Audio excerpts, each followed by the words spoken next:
Good morning friends. आज फिर हम एक नए वीडियो के साथ रीजनिंग का एक ट्रिक समझाने वाले हैं जो अक्सर ये क्वेश्चन पूछे जाते हैं। जैसे आपका रेलवे एएलपी टेक्नीशियन हो गया, बीएड एंट्रेंस एग्जाम हो गया, एसएससी स्टेट एसएससी या किसी भी आप एंट्रेंस एग्जाम में दीजिएगा जिसमें रीजनिंग का सेक्शन हो तो ये क्वेश्चन आएंगे ही आएंगे, कंफर्म आएंगे। ठीक है, तो हम आपको पहले क्वेश्चन पढ़ के समझा दे रहे हैं, फिर आप देख लीजिएगा। दोनों का इंग्लिश हिंदी दोनों सेक्शन में क्वेश्चन लिखा हुआ रहेगा, समझाया हुआ एकदम ऐसा समझाएंगे, न इंग्लिश का लफड़ा रहेगा न हिंदी का।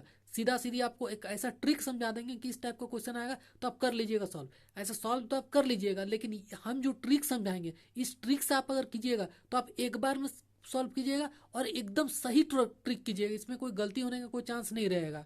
ठीक है, इजी वे में समझाएंगे। आप सबसे पहले क्वेश्चन को समझ लीजिए, एक बार देख लीजिए, पहले इंग्लिश में देख लीजिए कि इंग्लिश में कैसा है, फिर हिंदी में, दोनों को देख लीजिए। आप स्क्रीनशॉट लेना चाहे तो स्क्रीनशॉट ले लीजिए, फिर आप बढ़िया सा क्वेश्चन को समझ लीजिए। ठीक है, जैसे लिखा हुआ क्या है, पहले हिंदी में देखिए। किसी कोड भाषा में यदि दिल्ली को लिखा हुआ रहेगा, उसका कोड लिखा हुआ 35351 और कलकत्ता लिखा हुआ है, जैसे CAL, इसको पढ़िए, कलकत्ता कोई जरूरी नहीं, लेकिन आप पढ़ लीजिए इस टाइप CALCUTTA। फिर उसके बाद लिखा हुआ 82589666 इस टाइप में लिखा हुआ। फिर उसी पर फिर लिखा हुआ CALICUT, इसका कोड क्या होगा। ठीक है, इसका कोड क्या होता है, इसके लिए आपको हम एकदम इजी वे में समझा देंगे। क्या लिखा हुआ उसी भाषा में इसका कोड लिखिए, लिखा हुआ रहेगा। दो कोड आपका दिया हुआ रहेगा और एक आपको लिखना रहेगा। ठीक है, तो हम आपको एकदम इजी वे में समझा रहे हैं। ठीक है, पेन पेज में आपको हम समझा देंगे, बोर्ड से नहीं, पेन पेज में आप ज़्यादा इजी समझिएगा। ठीक है, जैसे देखिए पहला जो लिखा हुआ रहेगा, ठीक है, उसको आप क्या कीजिए, इस टाइप में देखिए, लिख लीजिए। ठीक से देखिए, इस टाइप में आप पहले लिख लीजिए। देखिए बढ़िया से लिखा हुआ है ना, पहले एक साइड में लिख लिए इसको, फिर उसका नंबर को ऐसे लिख लिए, फिर दूसरे वाले को ऐसे लिख लिए, फिर ऐसे लिख लें। देखिए मीन्स इसका कोडिंग क्या हुआ कि इस डी का कोड क्या होगा 7 होगा, ई का कोड क्या होगा ये, इसी टाइप का सबका कोड एक दिया हुआ। ठीक, इसी से रिलेटेड आपका एक वर्ड लिखा हुआ रहेगा, उसी का आपको लिखना है। ठीक है, तो देखिए आगे इसमें इसमें जो लिखा हुआ है वो कलकत्ता। ठीक है, इसका तो इसका हम कोड का सबका कोड हम लिख दिए हैं यहाँ पर। ठीक है, जैसे सी का हम ऊपर में देख लिए कि सी का किस में है, दोनों में रिपीटेड हो सकता है। ठीक है, दोनों में रिपीटेड, जैसे दो टर्म लिखा हुआ है तो दोनों में आप रिपीट करके भी देख सकते हैं कि दो हो सकता है दोनों में रिपीटेड भी रहे। जैसे आपका दोनों में देखिए कि कुछ टर्म ऐसा भी हो सकता है कि सी इसमें भी है इसमें भी है, तो दोनों का ये जो आंसर एक तरह का लिखा हुआ है, कोड लिखा हुआ है, वो सेम होता है, उसमें डिफरेंस नहीं रहेगा, वो हमेशा सेम ही होता है, उसमें कोई कोई डिफरेंस नहीं। तो आंसर हम यहाँ पर लिख दिए हैं। ठीक है, तो इसका आंसर कौन सा होगा, तो सी नंबर इसका आंसर ये वाला होगा 825। देखिए सबका मैच कर लिया और जो जो जिसका जिसका कोड था उसका हम लिख दिए सबका। ठीक है, बस आप फ्रेश में उसको लिख दीजिए, तो इसका सी नंबर कोड हो गया। इसका इसका आंसर कौन सा हो गया, सी नंबर हो गया इसका आंसर। ठीक है, इसका आप सी नंबर को टिक कर दीजिएगा, 4 ऑप्शन दिया हुआ है, 4 ऑप्शन में सी नंबर इसका सही हो गया। ठीक है, नेक्स्ट इसी टाइप का और एक क्वेश्चन है, उसको भी हम समझा।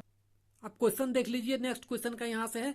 तो पहले वाले क्वेश्चन जैसे हम लिखे थे, अब सेम उसी टाइप में इसको भी हम करेंगे। तो पहले वाले क्वेश्चन को एक बार हम पढ़ दे रहे हैं, आप इंग्लिश में देख लीजिए, इंग्लिश में कैसा लिखा हुआ है, फिर आप हिंदी में देख लीजिए। हिंदी में लिखा हुआ है, यदि किसी कोड के रूप में प्रिंसिपल लिखा हुआ, फिर उसी का कोड दिया हुआ MBOQSO लिखा हुआ, फिर उसी का और टीचर का कोड में दो का लिखा हुआ, दोनों का कोड दिया हुआ। ठीक है, दिया हुआ है कि कोड दिया जाता है, तो CAPITAL के लिए क्या कोड होगा, इसका कोड क्या है, इसका कोड लिखना है। तो इजी है, हम पहले क्या करेंगे, दोनों वर्ड जो दिया हुआ है कोड है, ठीक है, दोनों का जो कोड दिया हुआ है उन दोनों कोड को हम लिख लेंगे। दोनों का कोड को लिखने के लिए आप देखिए कैसे हम लिखे हैं, फिर से आ जाइए, एक चार्ट टाइप से बना दिए, दोनों का लिखे, दोनों के एरो मार्क करके कोड लिख दिए, लिख लिए। यहाँ से इजी एकदम समझने का, दोनों कोड अब जब लिखा गया, अब हम चलाएंगे जो मेरा क्वेश्चन मार्क है, क्वेश्चन मेरा है, उसको कोड को लिखेंगे। क्वेश्चन वाला, तो क्वेश्चन वाला हम ये था, क्वेश्चन को इधर लिख लिए, और यहाँ ऊपर जो कोड था हम लिखे थे, उन दोनों कोड को फिर से हम मिला लिए, और मिला करके फिर आप सबका कोड को हम मिला के देख लेंगे कि सी का कोड क्या हुआ, ए का कोड क्या हुआ, पी का एम हुआ, आई का ओ हुआ, टी का एफ हुआ, ए का वी हुआ और एल का डब्ल्यू हुआ। तो इस तरह से सबको हम मिला के देख लेंगे कि इसका कोड कौन सा हुआ, तो ए नंबर इसका ऑप्शन आ जा रहा है। ठीक है, यहाँ से हम दोनों को मिला के देख लेंगे तो इसका ऑप्शन कौन सा हुआ, तो ए नंबर हो रहा है, मीन्स ये ए नंबर वाला ऑप्शन सही हो रहा है। तो इजी ट्रैक में समझ में आ गया कि कैसे कैसे लिखना है, बहुत ही इजी तरीके से लिखना है, एकदम इजी वे में हम समझा दिए। ठीक है, तो इसमें आपको एएलपी रेलवे टेक्नीशियन के लिए क्वेश्चन सबसे इजी ट्रिक में है, एक क्वेश्चन आपका कंफर्म हो गया। ठीक है, नेक्स्ट वीडियो फिर आएंगे, फिर उसको समझाएंगे। अपने दोस्तों तक शेयर कर दिया, जो नया चैनल में, चैनल को सब्सक्राइब जरूर कर लीजिएगा। ठीक है, धन्यवाद।